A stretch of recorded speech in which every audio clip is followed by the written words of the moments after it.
Hey everyone, and thanks for joining me today in this new tutorial on how to export automatically, of course, Notion data to Looker Studio. We'll be doing this project on my habits tracker. I've been tracking my habits on Notion for about a year now. This is real life changing. I recommend each and any one of you to start tracking their habits. First, define their habits, then see that you're actually completing them each day. It's a great way to see that you're on track, that your energy level um, is right where it should be. And eventually your habits are actually defining you. So it's a great way to say that you're defining yourself the way that you want. There are this project has three phases. At first, we're going to create the database in Notion and adding all the relevant fields that we want. Each field will be a habit. Then in the second phase, we'll be creating the automation process in Make Automation Tool, my favorite automation tool.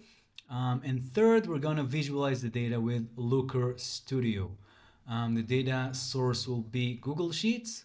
And that's it basically. The whole process involves Notion, Google Sheets, Looker Studio, and Make. All four apps that I mentioned don't require any money. You can create free accounts in each one of them. You don't need to know any code. No code will be involved here. So each one of you can really get his own Habits Hub, Habits Dashboard, um, and do this from scratch by themselves. Let's jump right into it and start developing. So here we are. This is the final outcome of our process. This is the dashboard. As you can see, we have first a pivot table with heat map. Then we have a line chart that shows trends. We have two filters, one for the date range and one for the habits themselves. You can actually analyze data from this view. And let's see the source. The source is located here in my Notion. This is a calendar database. If we look at today's item in the database, we see that we have a list of habits. I can create a new one for tomorrow, for example, and we get all these habits list that I decided to add to my habits tracker. If I complete one habit, then I just click on the checkbox. I can click on others. And every day there is a process that is running in Make. You can see it here. This is the scenario in Make. Each day it runs and sends all the data from Notion to Google Sheets. This is my Google Sheet. Each line represents a date and a habit, and if it was completed or not.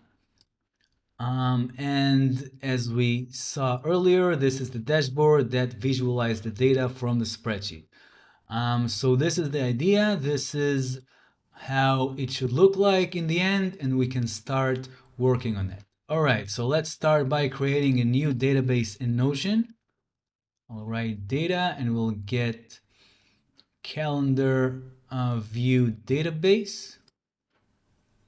No, we don't want a view. I'm sorry, let's start from scratch. So let's start from here, from Notion. Let's add a new database inline database, and we'll call it Habits Tracker 2023. First, before I forget, let's provide access to our automation tool. Unless we do that, we won't be able to make any automation out of it. So I gave access to both Make and Integromat. Integromat was previously what Make was, so I gave access to both of them. Now we need to add our habits to actually see them here. So each database item will represent a day. So first we need to choose a field that is date. We'll call it date, of course. This is our first field. We can choose today, As the item's name, we can just put the date because there won't be any duplications. We won't add two items to the same date. And then we'll start adding the habits. For each habit, we'll use the checkbox field. And then we can just add what you want. Let's say sleep for 8 hours or more. This is one habit. Another habit can be workout. All right, let's add a few more. Let's say we want to read every day. We want to call our mom every day. And as the last habits, let's put on make bed. This is like the first thing that came to my mind. So we have 5 habits, and it's really something that we can work with. Let's delete our database items. We don't need them currently. As for today, we can mark the habits that we completed. Let's say we made all these. We can also add a view of calendar, which will look a little better.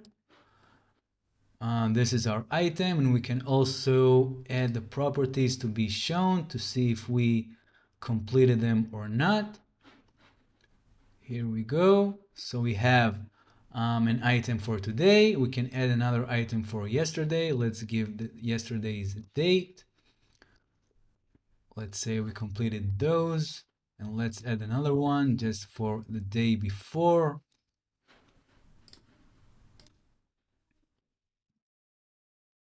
And we only called mom that day, let's say. All right, so now we have the database in Notion, and now we can move on to actually develop the ETL or automation process.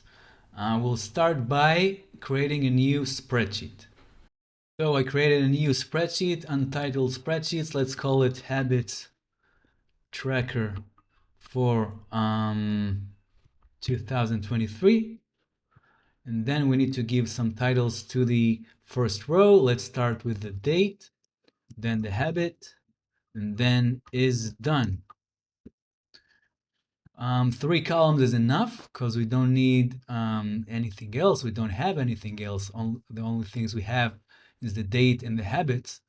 And this structure should be good for scale and also for the data structure to be visualized in Looker Studio.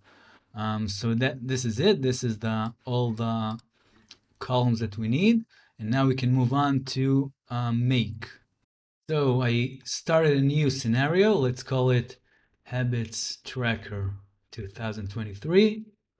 And now we can start by looking for Notion and choose watch database items like this. All right, let's choose limit doesn't matter. Let's look for the database Habits Tracker 2023. I'm sorry, I'll put it here.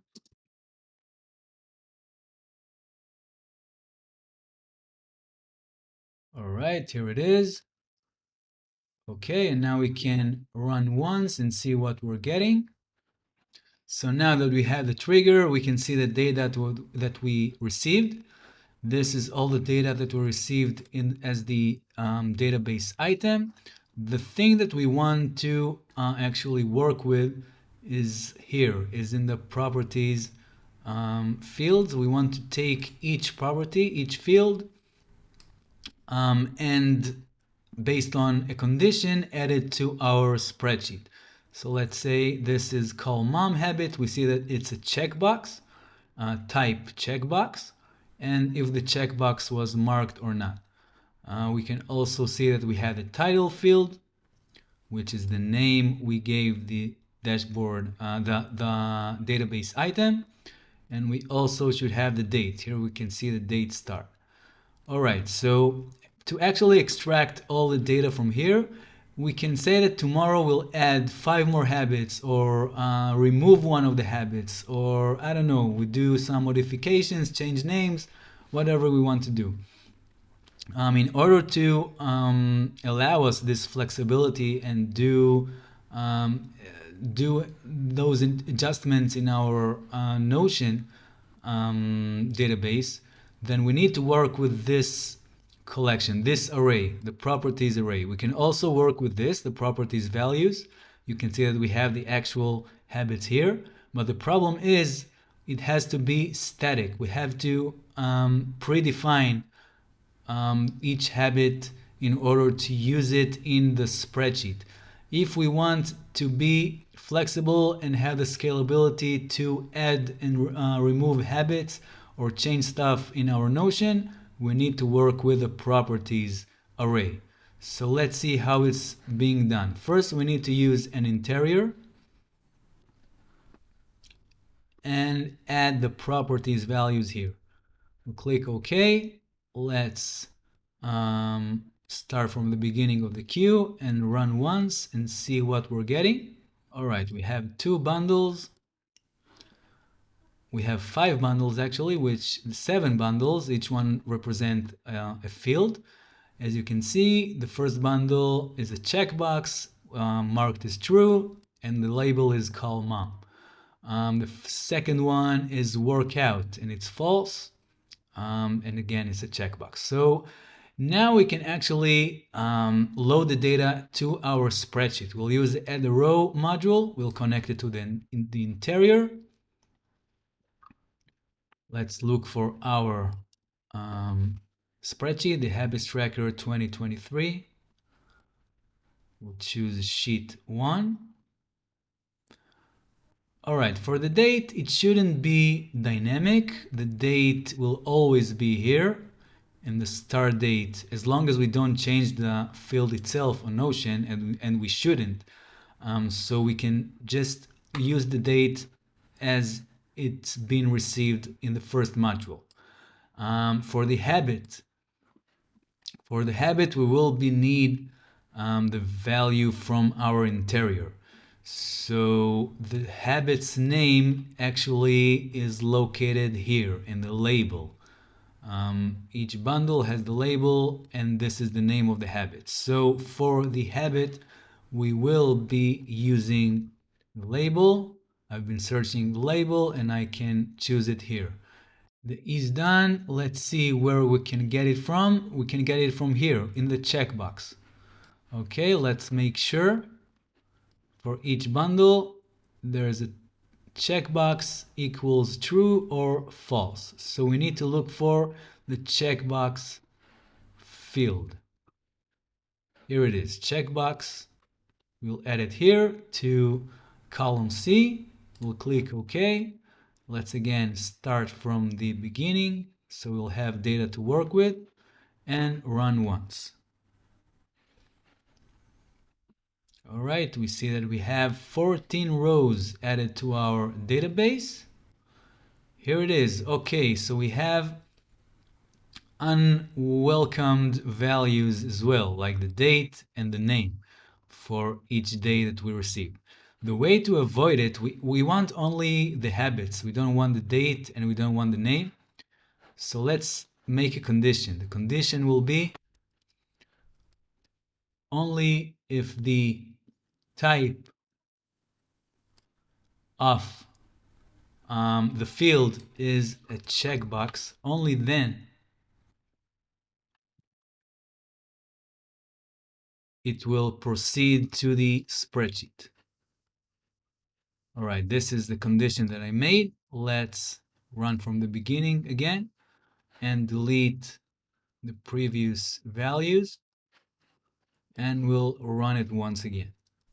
All right, now we got only 10, and all of them are habits. We got the date, we got the habit, and we got the is done value, if it's true or false. This is our database that we work with. It's not a database, it's a spreadsheet, but we'll consider it as a database for now.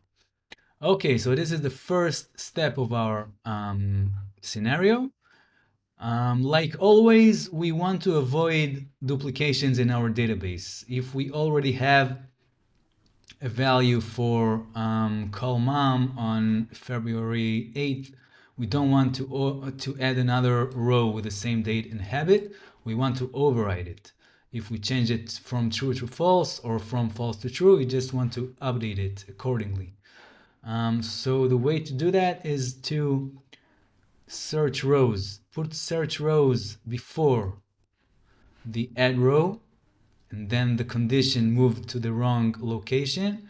We're going to add it to the right location here. Type equals to checkbox. All right, now we have the search rows. After the search rows, we'll add a router. And only, just to explain the logic, we're gonna search rows based on date and habit name. If it found anything, then it shouldn't add a new row, it should update a row. So let's choose the update row module and add it to another route in the router. And let's add a condition. Only if nothing has been found here in the search rows module, only then it should add a new row. So for the condition, we'll use the total number of bundles, numeric value equals to 0. It means that row not found. And for the other route, we're going to use the fallback route. It means that row found, and it just needs to get updated. Okay, this is the structure. Let's define the search rows module. Again, we're going to need to look for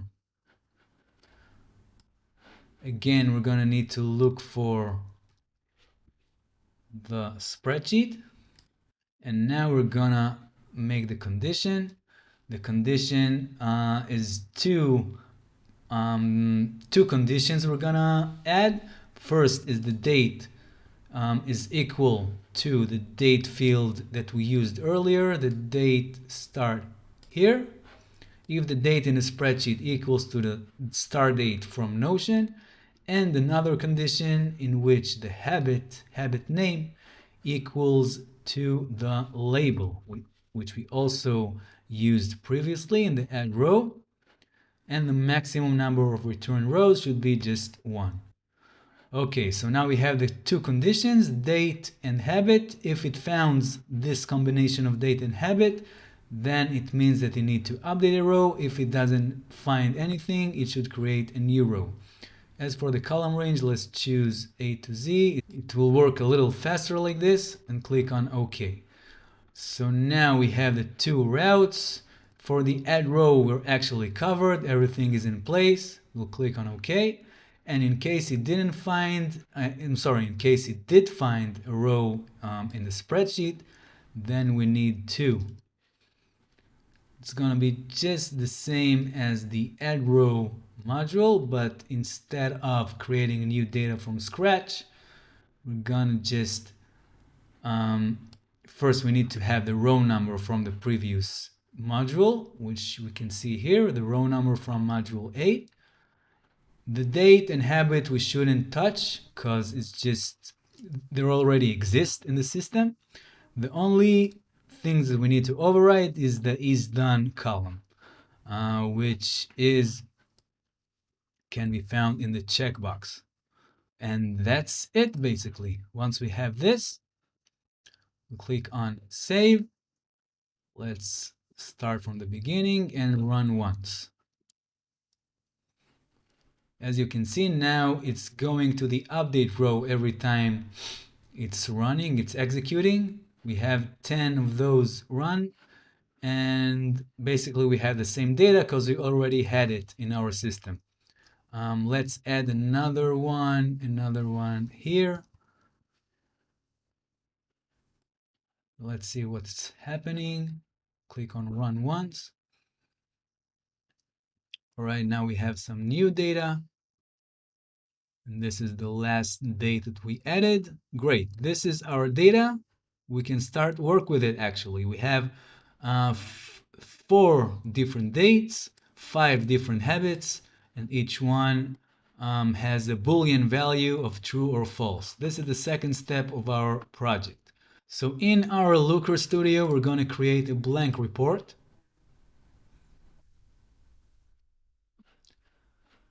As our data source, we're going to choose Google Sheets. We can find it here, the last one we worked with, Habits Tracker 2023, Sheet 1. We'll click on Add. This is our data source. Let's wait for a few more seconds. All right, here we have it. This is our dashboard. We can start working with it and play around. First, what I would like to do is add a new field. Let's call it is done numeric, so we can make some aggregations with it. So let's put if the is done equals true, then 1, else 0. All right, we have this field defined. We're going to click on save. And then we want to add another one, another field. Let's call it completion rate. And its sum of is done numeric divided by count of habits. We can do it like this. And it's basically dividing 1 or 0 by the count, by the overall count of habits. So this way we can know what is our completion rate. All right, so we have 2 measurements and all the fields that we want, and we can place it in our dashboard. Let's use at first add a chart of pivot heat map. We'll locate it here for a second. All right, so as the date, we have the date, we have the row, we have the column. All right, so the metric should be actually the completion rate. Here we put the completion rate in the metric. The dimension, we have 2 dimensions. We have the row dimension and the column dimension. The column dimension should be the date. Let's put it here. All right, so now we have a heat map. Let's make it wider. As you can see, each column represents a date and each row represents a habit. Let's add a sorting. All right, it's already sorted. Beautiful. This way we're gonna work. And let's add another chart, a line chart, to see some trends. Let's place it here, make it wider.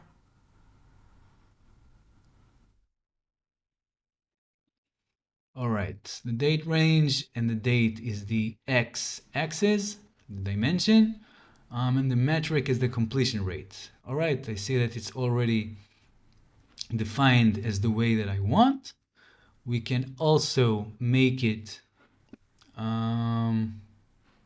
percent, so it's performing like a real rate, 80%, 60%, etc. And we can also play with the design a bit. I don't like to have these lines in the graph, so I'll remove them. All right, we have the 2 visuals here. Now let's add a filter. Let's add the date range filter right here, and another filter of drop down list, and it will be our trackers, our habits. Our habits. You can choose habit from here, and the whole dashboard will be filtered just by this habit. It won't tell us much to see only one row. It will be good to see if we're making good progress in the last few days, and also the trend.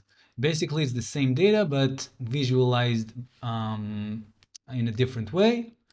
And the last thing that I want to add is some title. Let's add it here. My habits tracker. Let's make it a little bigger, something like this. Theme and layout, I want to have it darker. All right, now it looks much better. Let's adjust the size and align it to all other widgets. All right, let's choose all habits, and then we have it. Now we can click on view, and this is our dashboard. We can click on share, have the link anywhere we want. We can browse it by the phone. We can have it in our shortcuts in our browser. And it's a great way to see our status with habits completion. So this is it basically. This is the whole story. We started with creating a dashboard in Notion with all our daily habits. Then we created a spreadsheet with Google Sheets that stores all the data here. First we have date value, then the habit itself, the text value, and then a Boolean value for true or false if we did or didn't complete the habit. Then we created this scenario in Make with Notion, Google Sheets with some conditions in the middle. And lastly, we put everything in our Looker Studio, in our dashboard. This is my dashboard, and this is the dashboard we just created together. So this is it, everybody. I hope you enjoyed. I hope you learned. Thanks a lot for being with me. We'll see each other again in my next video. Bye bye.